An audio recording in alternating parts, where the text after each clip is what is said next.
Ready. What up, what up, what up? Welcome, Nutrishop family. We are here again with a second podcast. Hopefully doing many more in the future here. But podcast number 2.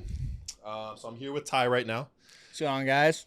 Boss man right now is running late. As usual. I mean, I don't know if you guys know Chaz like we do, but it's pretty common. Boss man is always on some other adventure. So we will see him here shortly, more than likely. If not, oh well. So, anyways, hope y'all's week has been going good. So I'm thinking, Ty, let's just kind of chop it up for a bit, talk about the week. So, how's your week been, man? dude, it's been going. Had some good updates on the new store that we're starting up. So, Okay. That's been doing pretty good. I had a talk with, honestly, with headquarters today. So things are looking pretty good. They're all excited. We're excited. So, Hell yeah. other than that, man, just kind of grinding away as usual. We didn't, just to clarify, we didn't say the location last week, right? No, we did not, no. We just said north. We're going to keep her north and then kind of figure it out from there. We're just going to kind of keep surprised. I mean, like I said, we have a few customers that know, just guys that are pretty loyal, been around for a long time, but we're kind of keeping it on the down low just at the moment, until things get going and we get the final paperwork done and ready to rock and roll. It's just like Game of Thrones. North. Yeah, going north. Well, I can't do that because the accent kind of kicks in a little bit more. Hey, whatever. But how's the gym been? dude, it's been going. Actually, I've been doing some pretty good. I took you guys know that about a month ago now, I strained my L4, so I was pretty much incapable of getting a tattoo, right? Well, no, that's when I noticed it more. Okay. Actually, so what happened was, I was working 2 jobs. I did mudding and drywall. Yeah. So pretty much what happened was just that one day at work, the day before I went to the gym and just kind of felt kind of funny off. And next day at work, someone's like, "You okay?" I'm like, "Well, I just thought it was just kind of soreness, stiffness, just from, prior injuries that I've had with the military and everything like that." Yeah. And then, or then even just being dumb, the last couple of years. And then I was like, no, just kind of things are adding up, just a little stiff. And then the next day I was on the phone with the girlfriend and called her, and like the back just went out and I fell on the floor. And then Did he fall on the floor? He claims he fell on the floor. Okay.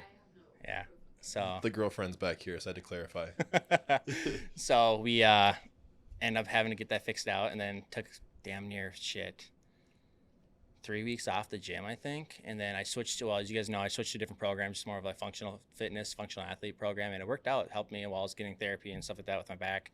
Worked out pretty good. And then literally I think I switched back to more bodybuilding, powerlifting here and there, and bench numbers actually went up somehow. Squats still up there, so it's been doing pretty good.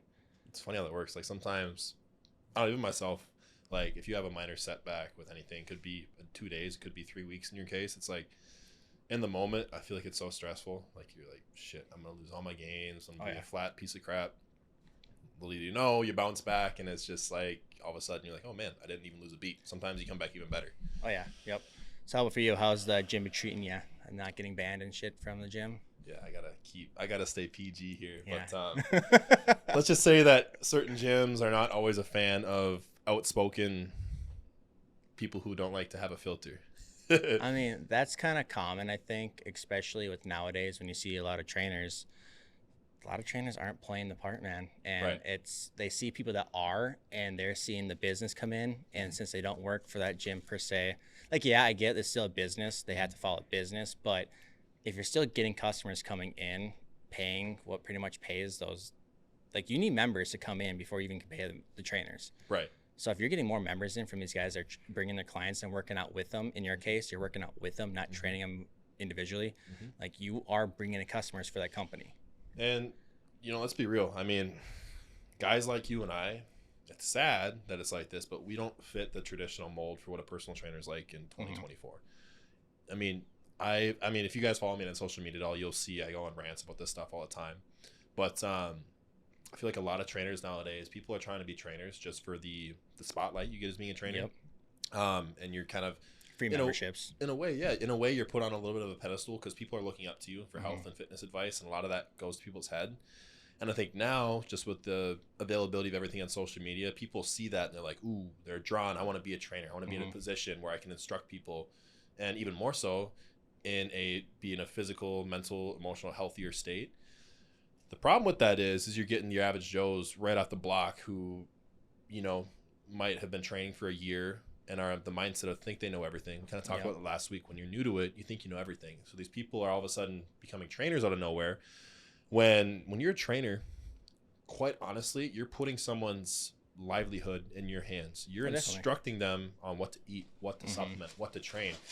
You know, if you're not careful, you could commotion and shit over there. Don't interrupt me, Harris. I'm sorry, man. You're good. You're good. But you know, if you're not careful, you could potentially injure someone. Oh, if you're getting involved with hormones, let's face it, especially in the bodybuilding industry, hormones are at risk too. You could wreck someone's fertility. You could give someone a heart attack, and it's so when people are just willy nilly just becoming a trainer, putting people's livelihood in their hands, I tense up a little bit. I'm like, you're playing with fire there. Well, you even see like when I remember a couple weeks ago, me and you were training together, and we looked over and we saw some of these trainers training there, and then they're working out with their clients, but even their form, like just for a basic side lateral, like it looks like they're about to dislocate their freaking shoulder trying to do a side lateral. And it's like, but yet now you're teaching this person to do this, and then now that's all they're going to know. So then they're going to get corrected or hurt before they realize that. And it's kind of you can't win when it comes to those things. And plus, like say money, like these aren't cheap, you know, like people are spending $200-$300 a week on or a month on a trainer that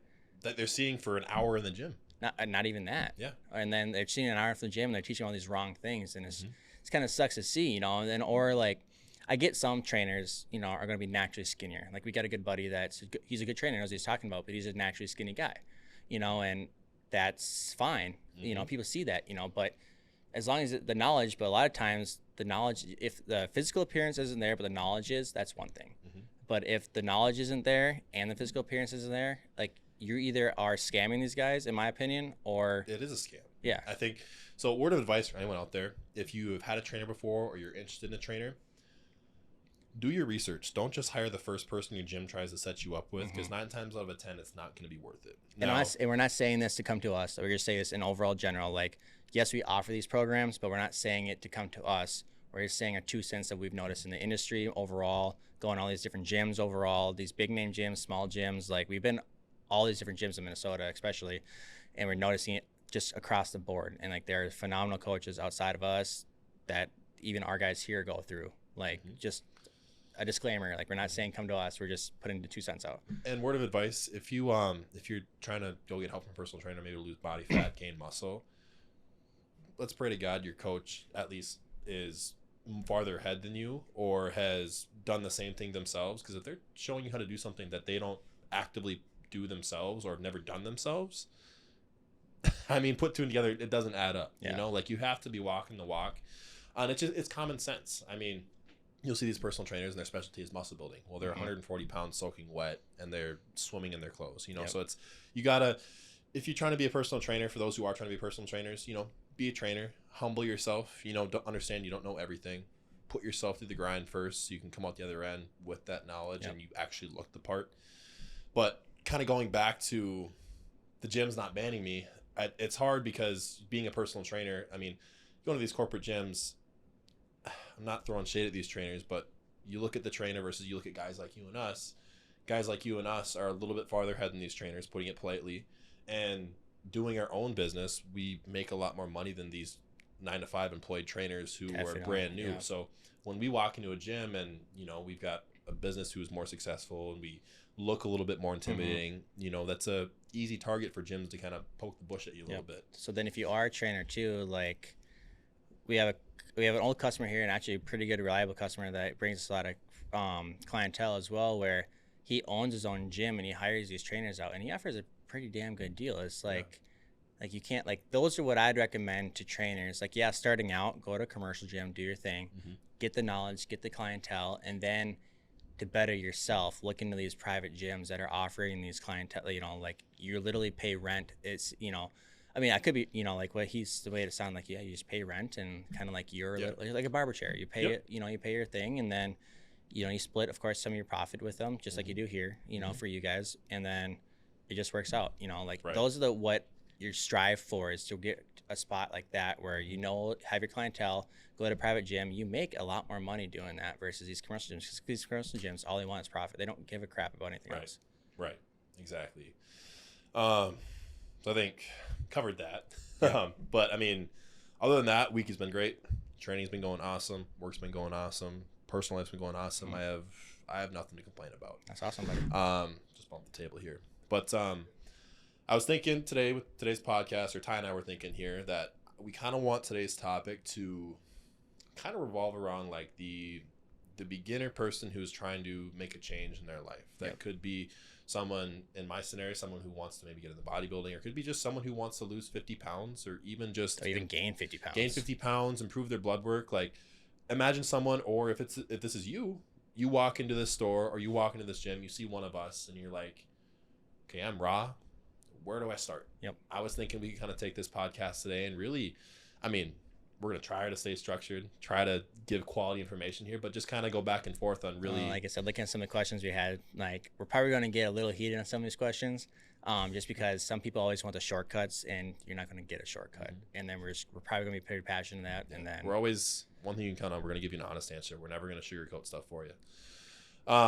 So let's get right into it. Yep. Someone, guy or girl, let's just say, doesn't matter the age, just random scenario here, walks in, and we can do a few examples here. Yeah. Let's say someone walks in, and I would say the common one we see first and foremost is going to be, the middle-aged person.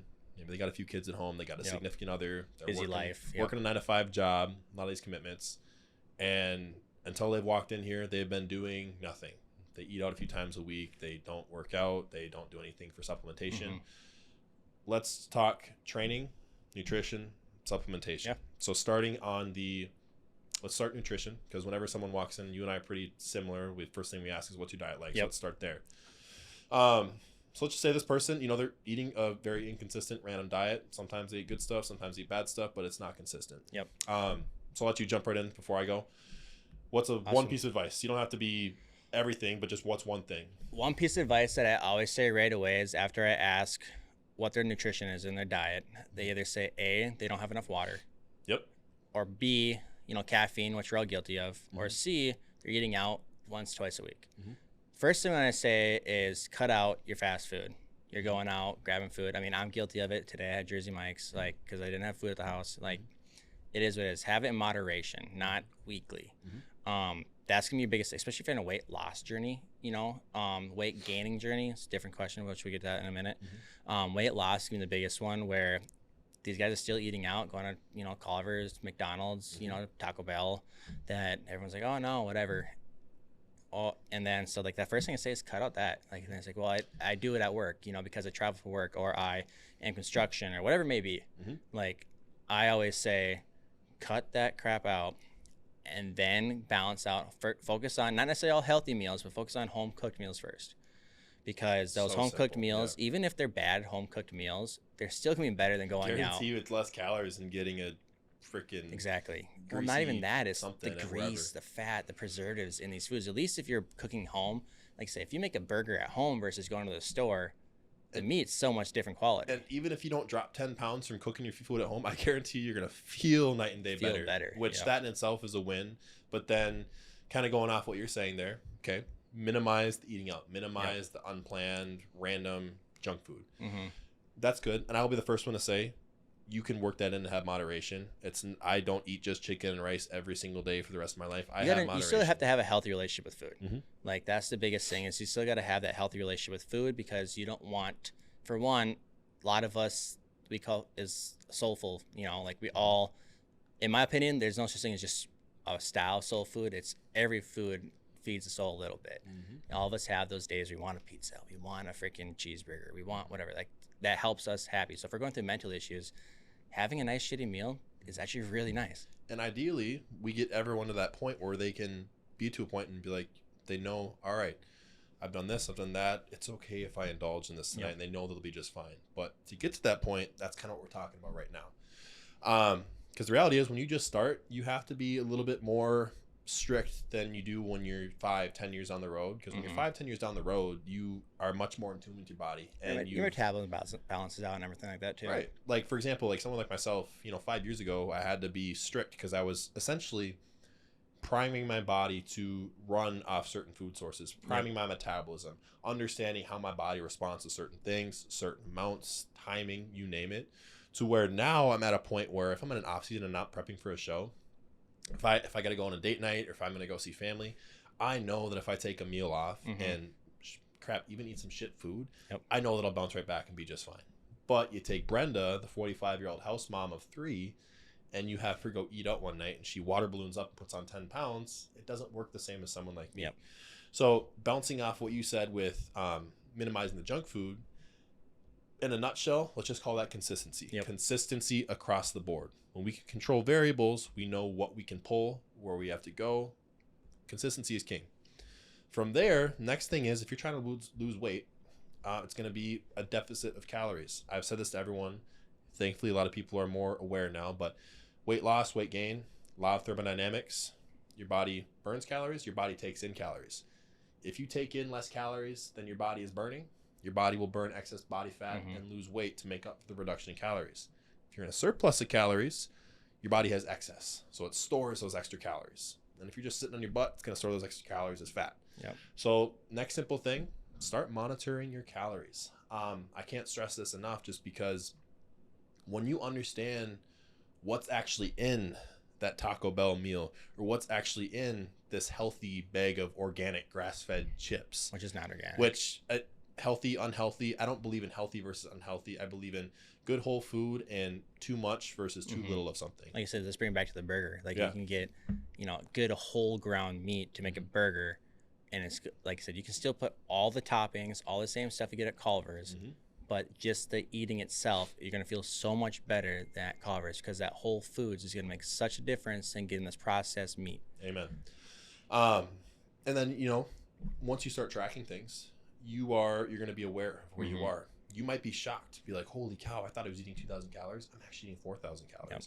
Or a lot of times what I see, and this is a little bit more my wheelhouse, but what I see a lot of times when I get either competitors or people just trying to do body recomposition, a lot of times I see it a lot with women, especially. You see the individual who's been trying their butt off to watch what they're eating, monitor their calories, and they might actually be eating very little calories. Yeah. Sometimes you run into the odd situation where someone is being truthful with their diet, working their butt off, but they're just digging themselves into a hole. Sometimes when you are, let's just say an overweight individual, and you're pushing your food so low consistently for a long period of time, you're actually severely downregulating your metabolism.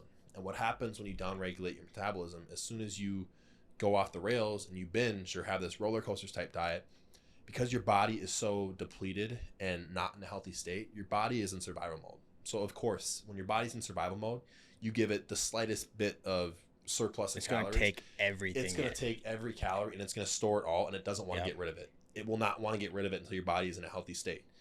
And so what I see with these moms is they're eating 1,100 calories a day, the cardio Yeah, but they're only eating once or twice a day. Right. So let's just say if you're that individual and you actually are depleting yourself that much and you're monitoring your calories, you kind of know where you are. In that case, it's the unfortunate thing is you're going to have to take a step back, but that step back is going to fix you. So when I say a step back, you might have to slowly titrate your calories up. So let's say, for example, you're eating 1,100 calories, you're fat, you're stuck in a hole, you can't eat any more food because you'd literally be eating air. In that case, then I slowly want to work your food up, and actually probably to a slight surplus. So slowly titrate up to say, let's get you around 2,000 and maintain that for a few weeks. You'd be surprised, all of a sudden giving yourself a little bit more food. A lot of times your body wakes back up and it starts losing weight even in a surplus. But if it doesn't, you probably will just maintain where you're at. But now your food is higher, your body's healthy, your body's sensitive. You can titrate things back down into a deficit. And what do you know? Your body starts responding like that. So then for when you recommend that to your clients or whoever comes in, Yeah. it's like for me, I'm a big advocate of eating several small portions a day versus 3 big ones. I know some people's time schedules, etc. Because a lot of times when people are thinking if you're in a surplus or a deficit, that you got to eat less quantity of food. I mean, and yes, technically, but you can actually eat pretty big servings of minimal. Because like I said with the girlfriend, like every morning we have breakfast, she eats a pack of oatmeal, a thing of yogurt, and eggs. Like her breakfast is bigger than mine, but yet I eat more calorie dense food and more protein, so like my intake, yes, it looks fuller or less, but it's actually more nutrients compared to hers. But people get this misconception of you have to eat less food. Well, in reality, if you eat you can eat cleaner foods, but still a more amount actually, and still get that satisfaction while you're still in a deficit. Literally. I mean, even if you ate, let's just say, what's the healthy thing? Let's say chicken. Now, if your maintenance calories, let's say 2,000, like actual maintenance calories, and you ate, let's just say 4,000 calories worth of chicken every single day. That would be very, very hard. I personally don't think anybody could actually do that. But just for straight like facts and biology here, technically your body would gain body fat from literally just eating straight chicken and that much of a surplus every single day. So it's not healthy versus unhealthy. It's quantity, essentially. Yes, healthy does matter, but quantity is the biggest thing here. I'm trying to think of where we left off here, but we talked about kind of like the downregulated metabolism a little bit. Yep. And then we say we jump into like training side of things there. The training side of things, honestly. So what I always say is, if they're, like I said, the stay-at-home mom has 3 kids, if she can't go to the gym and she only gets 30 minutes of whatever to do a home exercise or whatever it may be, as long as she's moving, that's awesome. Like I said, like we talked about a couple days ago, where in reality, if you want to lose weight, if you get your 10,000 steps in every day, that's a start. Like, because that's 5 miles. If you didn't know what 10,000 steps is, that's 5 miles. If you walk 5 miles a day, every single day, and still try to regulate that diet, you will lose weight. Yes, it's not going to be rapid, like say if you're going to the gym, working out, lifting weights, doing this, whatever. Unless you could be like 300 pounds. But you could, but that first 20 pounds will go by quick. Like I have plenty of friends, you know, their moms or even, you know, close family friends that they'd walked every day, you know, for 30 minutes a day, 45 minutes a day, and they end up losing 20 some pounds, and they kept it off just because they kept that 5 miles a day walking on their feet. So like for those moms, you know, when you put your kids to nap, just walk around the house, do the stairs, whatever it may be. Like that's a step. And then once you get past that, you know, then go to the gym, get a basic membership to a Snap, a Crunch, Anytime, whatever it may be. Get, like, you don't need to have the biggest knowledge. Do just the simple workouts. Like when I first started, dude, I only did 4 movements. Same here. Yeah. And then in reality, I still only do those 4 movements most times. And I'm guessing you grew like a weed. Dude, I grew pretty quick. Because, I mean, granted, yes, when I first started, I was still going through, you know, finishing up puberty or starting puberty, whatever. So I grew 6 inches at, you know, so I put on like 30 pounds, 40 pounds. So, but yeah, I mean, like once, even just now, like when I'm in a rut, especially like when I'm, like I said, when I was rebuilding with my L4 injury, I just did push pulls. That's all I did. I didn't do no fancy, you know, bicep curls. I didn't know basic compound movements. I did bicep curls, but just your stereotypical standing curls. You push yourself. Yeah, and then like, and I everything stayed similar, you know. And then that was like the biggest thing. So especially when you're starting out, stick to those. Don't do these programs that are super complicated movements. Don't do these programs that are going to throw you off. Like, yo, I got to watch this video, figure it out. Like, no, you can watch a video to get for proper form. But once you get the form down, there's 4 compound movements, or not even compound movements, just 4 basic movements for each day. Push, pull, legs, you know, like for push, do a bench, a dumbbell or barbell. Then do an incline dumbbell or barbell. And then maybe do a fly. You don't even necessarily need to do a fly if you're just starting out. It helps just with the, you know, closing off the chest. And then stick with those, and then you'll be fine. And then same with shoulders. Do a shoulder movement, a press and laterals. I want to say, personally, I want to say jump in right away if you're new. So like we talked about at the beginning of this podcast, was a lot of people do that 90-degree arm bend side lateral, like they're on a side lateral machine, but yet they're not. And that's going to fuck up your shoulders.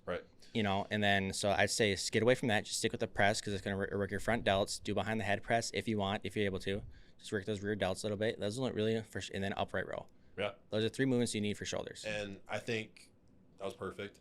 Let's break that down even more so. So like if someone walks in, like, I hear what you just said, but how do I apply that myself now? So now let's say you're the individual. Now we're on a training now, not diet, but let's say this individual walks in, and situation here. Let's say this individual is like severely obese, where they really all they can do is walk. I couldn't picture that person getting in a gym. And sometimes people come in, they might not even be that far off progress, but they're just too afraid to walk into a gym. Well, yeah, a lot of people like that are scared, you know. If those individuals 9 times out of 10 are just having no activity in general. So in that case, if you're that individual, either you're too overweight to do anything in the gym, or you're just too timid. Let's say step count is your first goal. Start getting 10,000 steps a day. Now, if you're someone who is more comfortable, or you're an individual who has, you know, been consistently doing that 10,000 steps a day, you're more confident now, you've been seeing progress, then, to what you're saying, start going into the gym. Find a very basic program.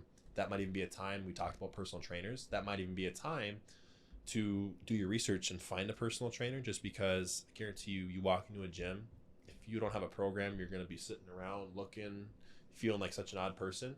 So either have a program or talk to one of your personal trainers, you know, do your research. even if they're not a great personal trainer, just having someone to show you around the gym, show you how equipment works. Most gyms, I've been a trainer at several gyms. I guarantee you almost every single gym has an option where you walk in and you can ask someone and they will happily give you a tour or how to work all the machines. Well, they should, technically. Proper form. Yeah, they should. That should be a guarantee. So that's your next step from that. And I think going off of what you said too, with the training side of things, once you start the groove with training, everything is about progression. Yep. Everything. You can't expect something to change without the action doing anything different. You want to change more results with the way you appear, the way you feel. Mm-hmm. You have to change your actions. What if what you're doing isn't working? Change something. Yep. One other point I want to hit on too, for all of you people who are, a lot of people use the word weight loss a lot. Yep. When you actually talk to someone, they really mean fat loss. Yep. So I just want to stress too, that we see it specifically a lot with women. I see this a lot with guys though too, is people think that cardio is what they need. No. Now, I've seen it firsthand. We've probably all has a family member who's been heavier and lost a crap ton of weight. You can simply just eat less food and do a shit ton of cardio and lose a lot of weight. Now, when it comes to body composition, the actual amount of fat, muscle, doing cardio is not going to melt necessarily all your body fat away. No. You're going to essentially, if you just did cardio, ate in a deficit, you're essentially going to look the exact same, just a shrunk down version of yourself, maybe 50 pounds lighter. Yep. Now, with women especially, we hear the word toning.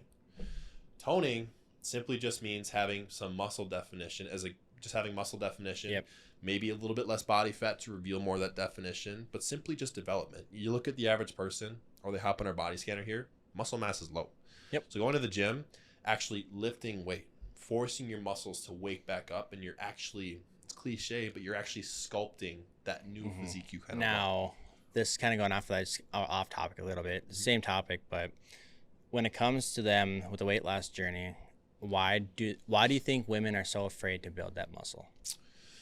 Well, I think women just genetically, I think typically it's women want to be more of like a slender kind of sleek appeal. Naturally, men are just bigger, bulkier, testosterone, estrogen.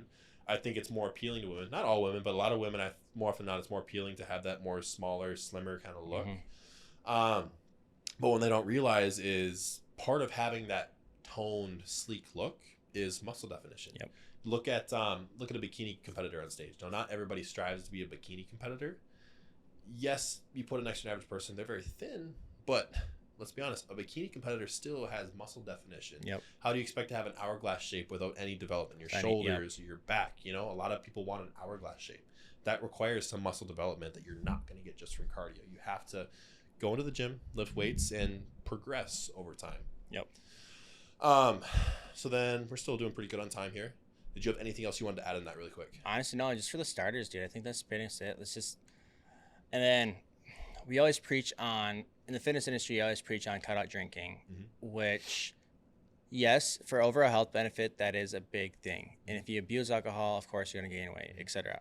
If you're responsible, just like every college kid, the freshman year, sophomore year, alcohol plays a part in why they gain weight. But in reality, like, it's all within moderation. Like I said, like I haven't drank in a while, but I will still drink, a glass of whiskey or two, on the weekends, on Friday, Saturday. Cigar, dude. And here's the thing. I'm going to play a little bit of devil's advocate here. I don't know if that's the right word, but when you have your whiskey and cigar, I'm guessing you feel pretty good, right? Yeah, it's a mental reset. Less stress. Yep. Feel just calm, cool, collected. You might be putting technically something toxic into your liver. You might be inhaling nicotine or tobacco, whatever you want to call it. But you could argue, now I could be wrong here, you guys can come at me if you want, you could argue that having that little moment of relaxation makes all the world's difference in your cortisol throughout the rest of the week. Well, it definitely does. Yeah. That's a little reset. It's a reset. And then but you still got to enjoy the small things. Like, unless you're competing, this is the biggest thing, because everyone that comes here for either, like I said, a fat loss journey or a weight gain journey or muscle mass, whatever it may be, they're always so afraid to give up the simple things in life that makes them happy to complete this goal. Well, I'm going to be the first one to say this, and everyone says it too, you agree with me too, is don't give up the simple things that make you happy, because your mental state is going to be better. Like, if your mental state is bad, you can be going to the gym every single day, with a bad mental state, and you're not going to gain Guaranteed mass. it's not going to change the way you feel once you No, reach your goal. You're exactly. still going to feel like shit because you gave up all the things you're passionate Yep. about. So I would say, unless you're competing, don't cut out the simple things. Unless there's a valid reason And for so it. when you're competing, your passion is stepping on stage. Yep, You don't exactly. care about the small things. From speaking from experience, I'm a competitor. Now I have my times in my off season when I might have a glass of whiskey, where I might smoke a cigar or have a cheat meal. Yep. When I go in a prep mode, competition mode, I'm not thinking about that at all. The mindset flips. I'm gunning for the show, you know? But when I'm in my off season, I'm still very strict for the average person, let's be real. But I feel more like a normal person because I'm not prepping for a show. And I can have a little bit more flexibility, if that makes sense.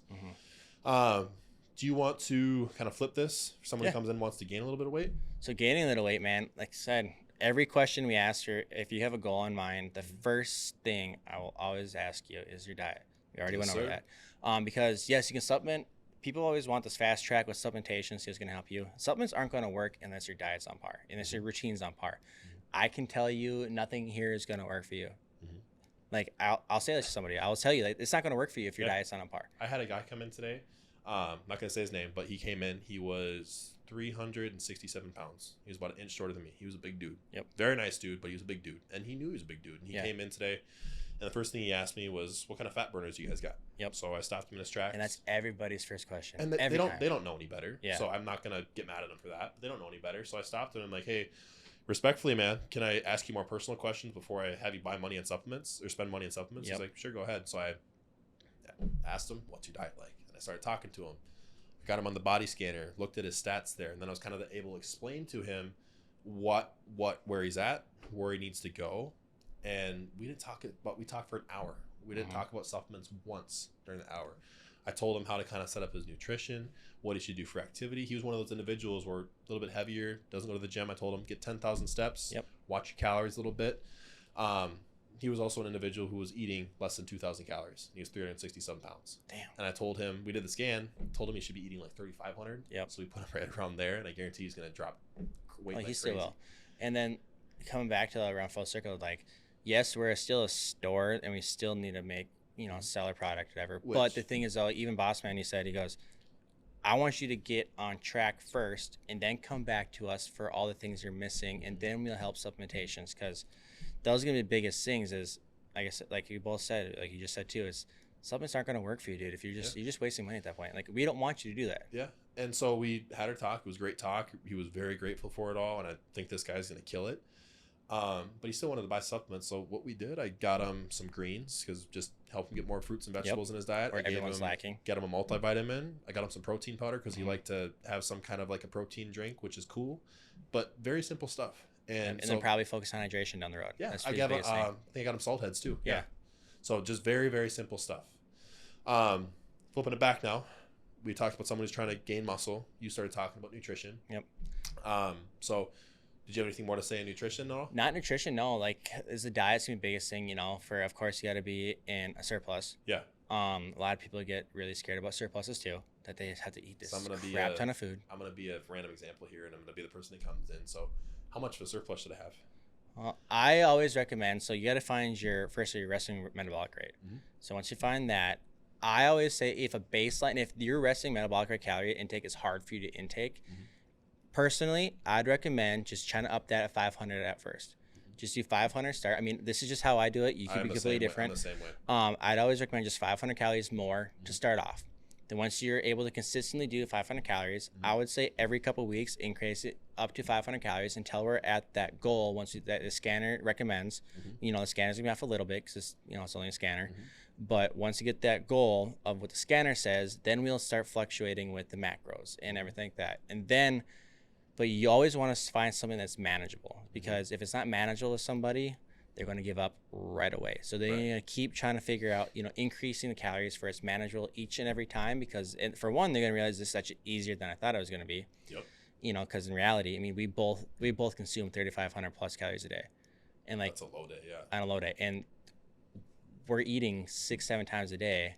Yeah, it's kind of inconvenient, and yes, our job helps, but at the same time, if you need to cut that in 3, you can, or 4, you can. I'd recommend 4 at the minimum.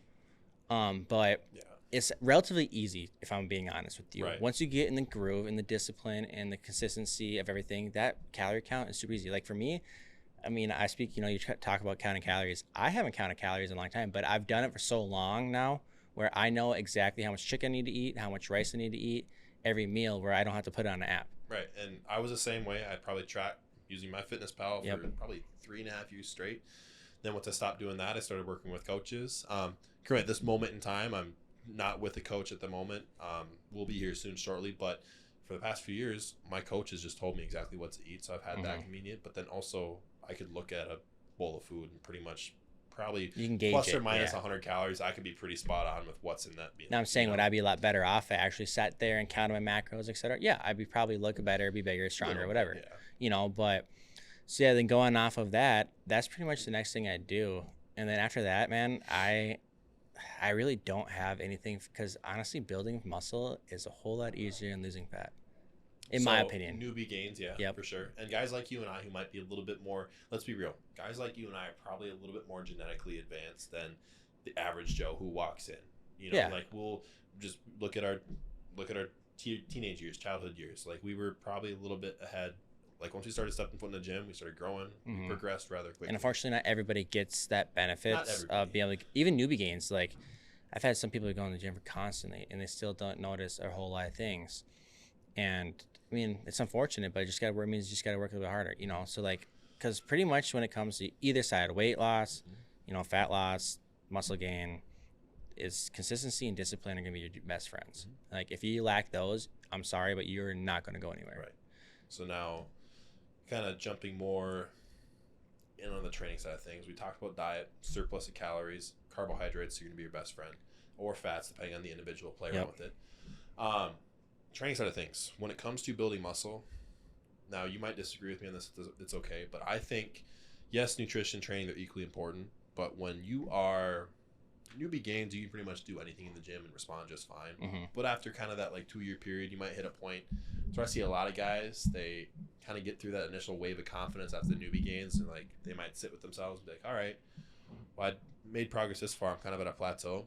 That's when I see people either make themselves or break themselves. Yeah. Now, if you're just your average person, content with a little bit of muscle on you got some definition, all the power to you, good for you. But if you're that individual who wants to progress past that, that little wave of strength gains or muscle gains, reality is you got to be a dog. You have to, number one, have a consistent plan where you know exactly what you're doing, how to recover properly. You can't just push yourself into a hole. You have to be able to recover hard at the same time. But you have to go in and you have to do things the average person is not willing to do. That might mean pushing a set to when your muscle's burning so hard that you want to just quit, but you still continue to do it. Yeah. And yet you come in the next week and push it even harder. It's one of those things. Look at anyone who has anything that you're envious of or anything that is special. It wasn't given to them. They didn't just wake up and it was there. They had to go through the trenches to get that. And that's the same thing when you're trying to break through that initial plateau. I get one of my favorite things to do. Is when I get the person who comes in and they say, I do this, that. I train very hard, but yet I'm not making any progress. Kind of fucked up. But my favorite thing is to get them in the gym with me, put them through a real solid training session, and watch them, their eyes just open wide, like, holy. Well, training methods play a big difference too, because like me and you have completely different training methods. Similar at the end of the day, but still a little bit different, because I remember you kind of went through what I did and you're like, damn dude, I don't get how you do this. And then I did the same thing with you, where it's more hypertrophy, like let's just keep rocking and rolling. I'm like, holy so the training styles definitely play a big role depending on your goals too. Common ground though, look how hard you push yourself, look how hard I push myself. It's pretty similar at the end of the day. And the unfortunate part is with how big social media is getting too, with the culture in the gym, people are scared of it. You see all these freaking degenerates being screaming, yelling, fighting in the gym, and thinking they're going to war. And it's like, when people say go to war in the gym, it's not that you're in this jungle, right? It's like, this is coming from a veteran, by the way. You're not in this stupid jungle. I mean, I'm not a combat veteran, but it's still but it's just like, you're not in this jungle. You're not in this war with the world. You're literally some of the hardest trainers I've ever met. People that train the best looking dudes, strongest dudes, they're dying in a set, but you'll never see them slam a weight. You'll never see them throw shit. You'll never see them just pissed off at the world like you see on social media. And when they say go to Very war, you're going, genuine individuals. yeah, you're going to war with yourself, because by going to war, they're meaning, how I interpret it is, you're going to war with yourself to get that last rep, to get that weight. Like for me, since I don't, I'm not a strongman or power lifter, but I like lifting heavier weights versus doing hypertrophy bodybuilding. Yeah. Like I'm struggling my ass off to get that final rep of that heavy weight, maybe only single rep weight, but I'm struggling. But like once I down with that weight, I set it down, take it off, if I'm mad or whatever, but you're not going to see it. Yeah. And that's, I think, what scares a lot of people when it comes to getting in that mindset is they hear all this outside noise coming in, what it means to go to war with yourself or go to war in the gym. And it's like, but all you see on social media is that whole side of things where you're just being aggressive. People look at you like you're just a freaking degenerate, and it's just like, it's bringing the culture down, which makes people just terrified to even start.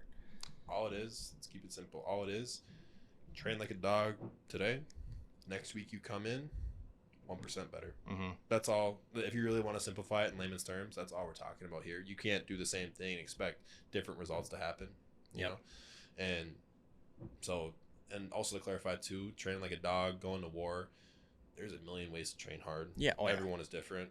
Mm-hmm. I mean, everyone gives me crap because I don't even listen to music while I train. Some people are That's yelling. impressive, especially where you work out at. I mean, if I listen to music, let's be honest, I'll listen to freaking Miley Cyrus, dude. Like, I don't want freaking shit just banging in my ears the whole time. I want to be calm, cool, and collected while I'm training. Honestly, when I first started lifting, it was Katy Perry. Nice. Taylor Swift. Yeah, I see you looking at me. Nice. And honestly, Gwen Stefani, don't know why. I learned to spell banana while I was working out.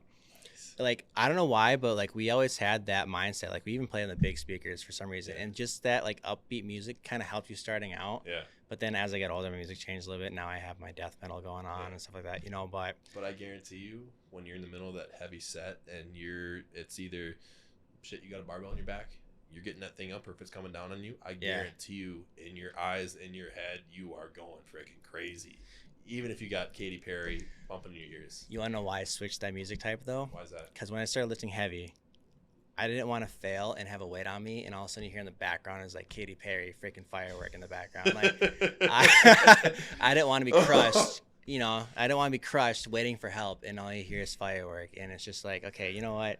Or you hear roar, and I'm screaming for help, and it's like, okay, this guy's... help. So... And then at least if I'm going down, I'd rather be in a dark, having that, scary music playing, or at least I'm like, oh, this is it. Well, gotta go some point. Yeah, exactly. But yeah, so it's all good stuff.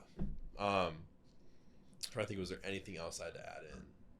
I don't have anything, but you haven't really talked about a muscle gain. I mean, all this kind of comes into play. Like, you're a little bit different from me, where you're a little bit more on the functional side of things, where I'm easy, essentially, just because I literally have one goal. I want to look good in the bodybuilding stage. Yeah. And it's very simple for me. I know what I have to do, where it can kind of get blended and meshed between strength, endurance, all this type of stuff. So having a consistent plan, a plan that, number one, stimulates your body to where you're actually pushing yourself, progressing yourself, but then also a plan that allows you to recover. Now, I just said very simple things here. I guarantee you, people who are listening and you're thinking about what I'm saying here, you're going to dive in and ask all the nitty-gritty questions. Which is fine. Yep, that's fine. That's why we have social media. That's why we have the shop here where you can come in and see us. And that's why we're doing this and podcast. That's why I have this podcast. We do a question poll every week. You drop your questions here with your specific questions, or you come in, talk shop with either Ty and I, or Chaz, or whoever. And well, the beauty of it too is where our community is getting so big, where we have customers come in and they see 9 people sitting at the desk talking and bullshitting. You know, and the odds are, we have our onesie twos that are just friends visiting, but the odds are those people are in the industry too. Like, they know exactly as much as we do. Right. They know what we're talking about. Like, we all just shoot the shit, and then eventually you can come in, and even if they're not working, you can still talk to them, and they'll be more than happy to talk to you about it. I think it's really, like you just said, it's catching on, where people don't necessarily think of this as a supplement store, but they think of it as like, almost like a little bit of a family unit. Where it's a little community. They know it's a little community. That's the word I'm looking for. Yep. Like, they come in, they know who's behind the desk, they know what to say, who to ask, and it's just they're comfortable, and they don't feel like they're just coming into a random retail store to buy something. It's different. Real quickly, Harris, do you have any idea what time we're at? 45.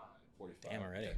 So I'm thinking, Let's just answer some of those few up questions. to both of us here, but I was thinking, let's tie in supplements to what we just talked about a little bit, because there's still play a role, and then I'm thinking we end on some questions. Yeah, I mean, we have 2 questions that I know we want to get to. Yep. So for supplements, fat loss, our fat burners, they work wonders. I've actually taken a few just for maintaining, it's just especially metabolism boosting, especially is what I focus on, not necessarily lose fat, just to help the metabolism speed up a little bit more and sweat a little bit more at the gym. That's awesome about fat loss and thermogenics. Thermovex is a big one. It's a powdered form, depending on if you're a crackhead, you like the 350 milligrams, awesome. If you like the 150, that's what I do. Just enough to get going. And then I haven't dabbled in our other ones. Can we bring up Thermovex one more really quick? Yeah. Okay. So everything you just said there was perfect. Now for the individual I just want to say this out there because I know there's going to be an individual who thinks it's a magic pill. What a fat burner does or a thermogenic does is, like Ty is saying, it's going to help boost your metabolism, heat your body up. That's great. But think of it this way, very simply. What causes fat loss is a calorie deficit. Now, let's say to get in that calorie deficit, let's say it's an individual who's doing cardio and they're burning calories to create a calorie deficit. Now, if you're just doing your cardio without any thermogenic, cool, you're going to burn calories, probably be in a deficit. But now let's say you add in a thermogenic. Let's say you add in Thermovex into your cardio. Thermovex is going to give you a big kick in the butt. You're going to get crazy energy. You're going to feel hot. You're going to probably feel a little bit sweaty. Your metabolism is going to be boosted a little bit more. Because you have that kick in the butt, you're probably going to have a little bit more pep in your step when you're doing cardio. More pep in your step, more calories burned, higher heart rate, more output at the end of the day. Plus, you're probably a little bit more active because that Thermovex doesn't just work for your cardio. It's going to probably stay in your system for a few hours after, and you're going to be moving and grooving a little bit more.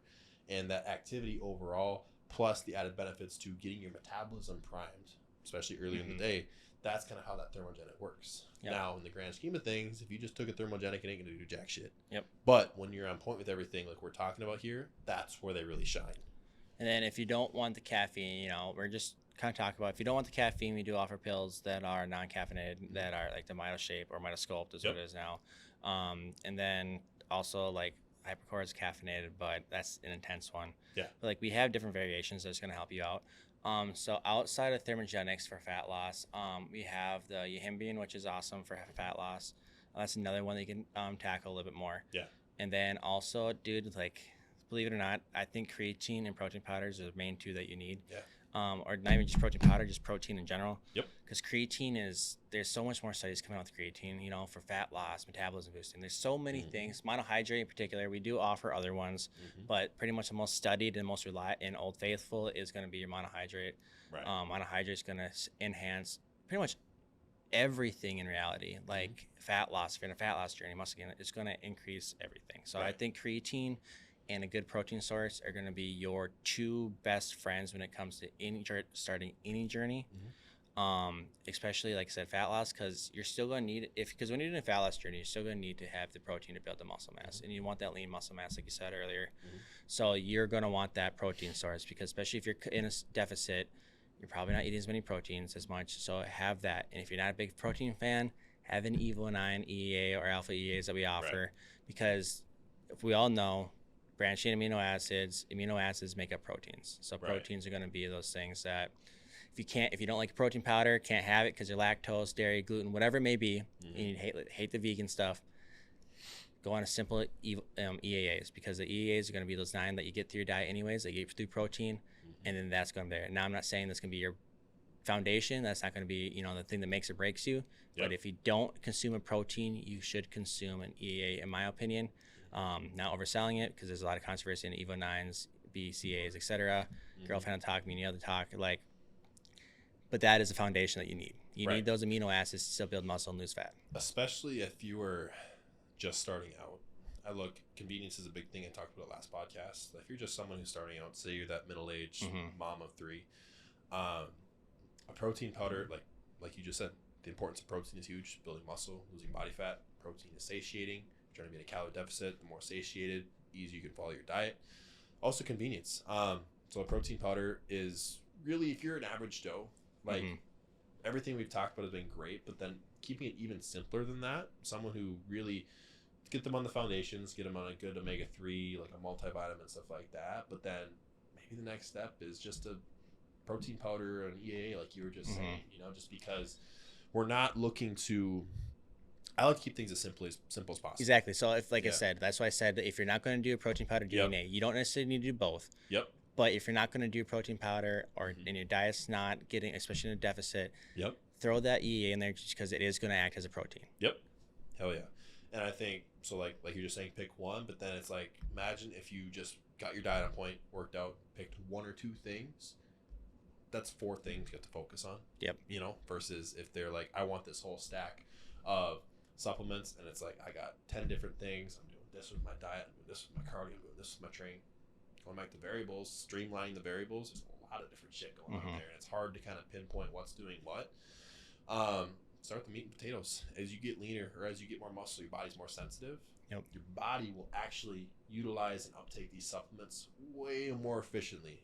Guarantee you, if you're taking a fat burner at 350 pounds of 40% body fat versus taking a fat burner at 15% body fat, that fat burner is going to kick in and be a million times more effective on the leaner individual, just because your body is that much more sensitive. Yep. And then I'm going to add one more to mine because I already talked about muscle and fat kind of blended together, and they're going to have you go over it because we got like 15-20 minutes is our goal left, and then we'll talk about our questions quick. But hydration we talked about is going to be number one out of all of them, in my opinion. If you can't consume enough water, there is hydration products like our salt heads. Even if you don't go through us, Element is going to be a good one. Protect is going to be another one. Jocko Fuel is a good one. All those ones are great hydration products. Now, your Liquid IV, it's good product if you're an athlete. Because if you're not an athlete, you're consuming 45 grams of sugar per serving, which is just going to be stored away. If you're an athlete, you're going to burn it. It's going to help. So Liquid IV is not made for your stereotypical person that just needs to be hydrated, etc. It's made for those guys that are actually working their ass off, figuring stuff out. Then that's when it's good. Our product and the other ones that I mentioned, they're really high on electrolytes. And there's no sugars, which is the beauty of it. So you can actually consume that during the day. That's salt heads you're talking about? Yeah, well, salt heads, Element that I talking about. The good ones I just mentioned. None of them are sugar based. Right. Like Liquid IV is. Yep. So that means you're gonna actually be able to hydrate yourself. And then one thing I like about ours is there actually is a higher dose of sodium, which a lot of people get misconception. More sodium equals less hydration. Sodium's not a bad thing, people. No, and then you actually need more sodium if you're drinking more water. And then, so that's what I like about ours. It does focus on it's salty. So, and yes, this is an advertisement for our products too. But that's going to be the beauty of it. Yep. So that's why I like, if you can't consume water enough, if you're having struggles with it, or you just can't drink all your water, mix it in with a salt head or even something like that, and then you'll stay hydrated more than you would if you're not taking a supplement. Sure. Yeah. And then, so what's yours? And then let's just kind of move on. I'm going to agree with you there. If anything, whether you're gaining muscle, fat loss, I love a nootropic, whether it's a stim-free pre-workout or just even in general like a nootropic product. Just because, especially if you're in a fat loss, say you're taking thermogenics, fat burners, your body's very stimulated. Yep.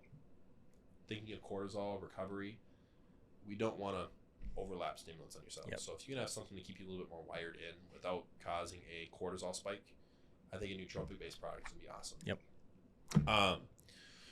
Leaving it at that, I think we jump into some questions. Yeah, I know we talked about 2 of them earlier today. Let's knock those out. One I want to just address right away. Yeah. Very simple one. What's your favorite cheat meal? Favorite cheat meal? Yeah. I was talking shit on earlier, but dude, Culver's is my go-to. Culver's. What do you get at Culver's? Dude, I get a triple bacon cheeseburger basket deluxe with a large fry. That is my cheat meal, and I used to have it every single freaking Thursday. Really? Yep, and then I work Thursday, so every Wednesday when I can, but now I'm taking it a little more seriously. If you guys want to find Ty every Wednesday, go somewhere in Minnesota, go find all the Culver's you'll find. Yep, so Culver's is my go-to, and I can't complain about a damn fatty good breakfast, dude. Okay. And I'm yours? a big breakfast guy. What's I love yours? A big breakfast, but if I had to pick one, it's chicken wings, man. Chicken wings? I am a fiend for chicken wings. I don't know why. What sauce is your go-to? So here's the thing. My favorite place is a place in Serums. Serums in Anoka? In Anoka, Minnesota. I love their wings. They're dry rub. The dry rubs are good. They make them nice and crispy. Yep. I can't stand like oily, squeaky wings. They got to be crispy. But they don't even have name. They don't have like tell you what kind of sauces they are. They don't have names for them. Yep. Like weird random names, but they're so freaking good. I would get the 25 wing sampler. I can probably, if I wanted to, I could do it all by myself. Now the real question is traditional or boneless? traditional. There you go. Man, There you go. boneless wings. Yeah, that's fair. Got that finger looking good. Finger looking good, baby. More serious questions here. So, these questions here, we already looked them over, and we are going to talk about them. And we're going to be pretty blunt here. We're going to be straight to the point. We're not saying this to belittle or sound like a jackass to anyone. We're just honest opinion and what we think here. So first question is, would be doing biceps 4 times a week be a good way to improve size on your arms in a short period of time? Hell no. So, well, here's the thing. I want to even start before this question. Short period of time. First off, why a short period of time? But second of all, why does it matter? Anytime you're looking for something in a short period of time, looking for instant gratification, and that's telling me that you don't want to just put your head down and get to work. Yep. Shortcut. That's what I feel when I hear that. Most people want a shortcut, but you can't. Even if you're enhanced, people always say it's a shortcut. It might be a little bit, but in reality, you still got to put in the same exact work. You got to put in the same exact effort. Yep. So no, there's no shortcuts. You're never going to find a shortcut. Yep. So now let's answer the question, though. The gist of this question is, dude wants to grow his biceps. So let's just say he wants to grow his biceps as fast as possible. Yep. Let's not say short term because that's going to grind my gears. But let's just say you want to grow your biceps as efficiently as possible. Yep. Now, when I hear that, we want to progressive overload a muscle. You want to be progressively overloading that muscle as quickly and efficiently as you can while fueling that muscle with a surplus of calories. Yep. So you said 4 times a week. Here's what I look at progressive overload in a muscle. Progressive overload can be number 1, adding more weight each week. Can be number 2, adding more reps each week. Number 3, better form. Time under tension, etc. Yep. Or the last one is simply recruiting more muscle fiber by simply time and attention, squeezing the muscle. I guarantee you pick up a weight today and you do that weight a month from now consistently, you're going to feel that weight a lot better. Yep. And even just stimulating your muscle by doing a rep an ounce harder is going to be a somewhat of a overload stimulus there. So when I hear frequency is a big word that's thrown around now in the bodybuilding world or even muscle growing industry, or just let's say fitness in general. Frequency has the potential to be great, but simply just throwing frequency as a blanket approach to progress something faster, I don't think is very effective. No. So you would probably agree with me here that execution, which is your form, and effort. Yep. So whenever somebody is wanting to make progress, I say, can you accurately train a muscle with good form? And number 2, can you be a motherfucking dog and get to work when you have to push yourself? So you want to train your biceps? Start training them. Interrupt me at any point here. I'm just on a little tangent. Keep going. Start training them 1 day a week. Yep. Do anywhere from 5 to 10 sets. Now, would you say 1 day a week, or would you say 1 day out of your split? 1 day out So of your now week, let's 1 say day if out you of have a the split. 3-day split, Yep. and take a break, and all of a sudden you start over your split. Yep. Would that be 2 times a week, or just one day a split is what you So, recommend? I'll answer it this way. So let's say in your split, say you train either something Like once. push-pull legs, let's say. So if you're doing a push-pull leg split, which let's just say you're training a muscle either 1 to 2 times a week. Yep. Leave it at that. So if you're training a muscle 1 to 2 times per week, first day you come in, you train, do anywhere from 5-6 sets or so for that muscle. And that might change based on the person, but pick your X amount of sets, take all of those sets with proper form and progress them as hard as you can that day. Now, next time you train your biceps, whether that is 3 days away or that's a week later, Yep. to be progressing, you either have to add more weight, use more reps, which for your bicep, smaller muscle, more than likely progressing reps is going to be the most common way to do that, or have better mind-muscle connection, better form. If you cannot do that by the time you train biceps next, that means you are overdoing it and not recovering properly. Does that make sense? Yep. Okay. So, however, if you kind of find that sweet spot where, say on Monday, you train them, say you do 4 sets on Monday, and you train them like a dog, great form. And let's say you keep progressing that. Let's just say you train them once a week for 8 weeks straight. And they've grown, but all of a sudden at 8 weeks, they start slowing down their progression. And let's say you've already kind of maxed out your ceiling. You don't want to go any more weight. You don't want to go any more reps. Then if your recovery is kind of still on point there, then that might be an argument to add in more frequency. Yeah. Frequency is always, always, always my last option, because if you're not doing it right from the start, but then you're adding on more frequency, you're just doing incorrect stuff times X amount of frequency. Does that make sense? Yep. So get as technical and as simple as possible from day one. Grind that out. And then once that's no longer working, then may add in some frequency. Because I know when I first started, because like honestly, when I first started, that was the biggest thing is when I first started, I wanted big arms. But then a lot of people don't realize if you want big arms, you got big triceps, big shoulders, big whatever, because you got to be proportionate. You know, some big arms. So my biggest thing when I started was I do this now, like with my arms now, like I will say they're probably one of my better assets in my arms. I train them 2 exercises a day.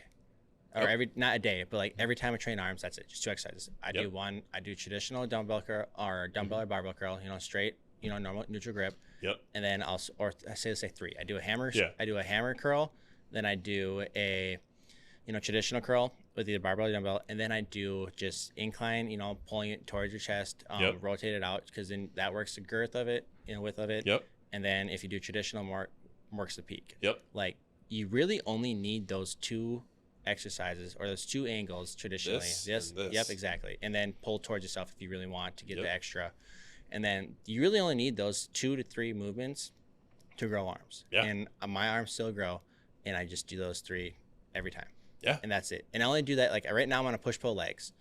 And each time I do push, I do those 3 movements, and same with triceps. You got to work your triceps to get bigger arms.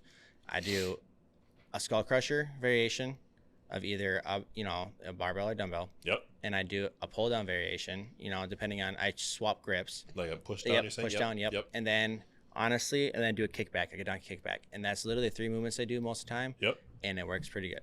Like you really only need 3 movements per arms, because you have 3 heads. You just got to figure out, biceps, you have, several heads. Triceps, you have 3 heads. As long as you target those 3 heads once a week at minimum, your arms will grow. Hell yeah. And I actually like what you said. Like you actually use a little bit more frequency for yourself. Mm-hmm. That just proves the point right there too. And you got better arms than me. That just proves the point that, listen, as passionate as we may speak, there's a million ways to skin a cat. So if you don't like what we have to say, go do your own way. If that works, great. Different. That's like, I'm very confident in what I'm saying, but that's not going to work for everybody. So if you don't like what I'm saying, go do your own thing. If that works for you, I'd love to hear what you did, because that's going to help me learn something too. Exactly. So take what we're saying with a grain of salt, apply it, try it. If it's not for you, don't sweat it. So to sum it up, 4 times a week, I think is excessive. You're going to overwork the muscle. You're going to burn out. Your joints are going to start hurting, like especially your elbows, your forearms, your tendons. You're going to start hurting like a mofo. Your front delts are actually going to hurt if you're hitting biceps 4 times a week. Your front delts with all that pressure carrying on, especially if you start doing, negatives or pause reps or holds, like all those tendons that connect from your arm to your shoulder, etc. They're going to start hurting. Yep. And so 4 times, I would say bring it down to once or twice, like you're saying, to 1 to 3 exercises per arms, per time, and just go from there, ride the lightning, and just keep it up consistent. That's the biggest thing. Hell yeah. You've been training your bicep or arms like twice a week on average, or did you do it more? On average, because I do push-pull legs rest. What built them for the most part? What built them? How many days a week? Honestly, 2. 2? Okay. 2 days a week, but with 2 exercises per day, 2 to 3 exercises per day. So literally pretty much if you hit arms, like a lot of people have arm day, and they hit 4 or 5 exercises of arms, like honestly, I only do half of that. Okay. So then with me, just so people understand, you did that twice a week. Yep. For me, once a week, 2 exercises for biceps, 2 exercises for triceps. And that, it might sound like a lot, might sound like a little. You're a little bit more frequency than me. You got good arms. I have okay arms. You don't really need that much at the end of the day. Mm-hmm. Harris, we got time for one more? Yeah. Okay, cool. All right. Last question here. Again, we're going to be brutally honest here. So this question here is it possible to build out your quads and improve your squat by 100 pounds within 3 months? So they want bigger quads, and they want to add 100 pounds into your squat within 3 months. You're in the strength side of things a lot more than I am. Go. I still not the strongest. I still don't have the best quads out there. But you have more of a powerlifting background than I do. I have more of a strongman. Not strongman, just more of a strength training. Yeah. And my methods could be completely different than a lot of strongmen, a lot of people that train heavy. Mm-hmm. They could be completely different. But And again, we got a time frame here, which I'm not a fan of, but in my honest opinion, it depends on where you're starting with your squat. So now, for one, a lot of kids, if you want, your form is going to play the biggest role if you want to progress your weight fast. Then, like you mentioned earlier, that delayed gratification is going to happen. You can't rush it, because if you're rushing and blowing up your legs, you want that fast, you're going to blow out your knees. You're going to tear shit. It's kind of a hard one because Can I interrupt you really quick? Yeah. So let's just say this person is, let's say they're either a beginner or they're in their first like 3 years. If they add 100 pounds in their squat, would their legs grow? Not necessarily, to be honest. Depends. I guess it could depend on the rep range. It depends on rep range too, because I know a lot of guys that have a lot smaller legs than me fucking squat 100, 200 pounds more than me. Even for myself, I squatted for 4 years straight. And I would never say I'm strong, but I'm not weak by any means. I can move some weight, and my quads didn't really do shit. No, my quads didn't grow until I stopped squatting altogether. Honestly, if you're squatting, it's more your hamstrings and glutes, depending on foot for position. guys like you and I around the same height. Like the way my legs and femurs and whatever are built, I get way more glute stimulus out of a barbell squat than quads. So me and you are both, because I'm a very dominant hamstring and glute dominant individual. Like my quads compared to my hamstrings and glutes are pitiful. And I mean, I'm not saying I have great hamstrings and quads. Like I have no striations, but I just got big legs. And it's gonna be a hard one because most people, until they get that form down, like even for me, like with my having flat feet, with my dorsiflexion being really bad and my strain and my injury and stuff like that, like I can't get a full, ass to grass movement. And then honestly, ass to grass is gonna be all hamstrings and glutes anyways. But so that in reality, it's going to lead to foot position. So if you want a more strong squat in reality to work your quads and hamstrings and glutes, it's probably not going to be the same as hypertrophy. You're not going to focus on those quads. Like you're going to focus on both, but in reality, your hamstrings and glutes are what's going to activate at the bottom of the squat. So if you want to focus on quads, you can get a strong squat if you're focusing on squads, but you get for quads, but you got to have that narrow stance, because that narrow stance and with shoulder width is going to focus on quads. So here's my 2 cents too. I agree with that perfectly. When it comes to my realm, hypertrophy, muscle building, when it comes to specifically your quads, we want to put a muscle through full range of motion, part of that execution like I was talking about. Full range of motion for your quads is going to be your calf to the back of your hamstring. That's a full stretch range of motion for your quads.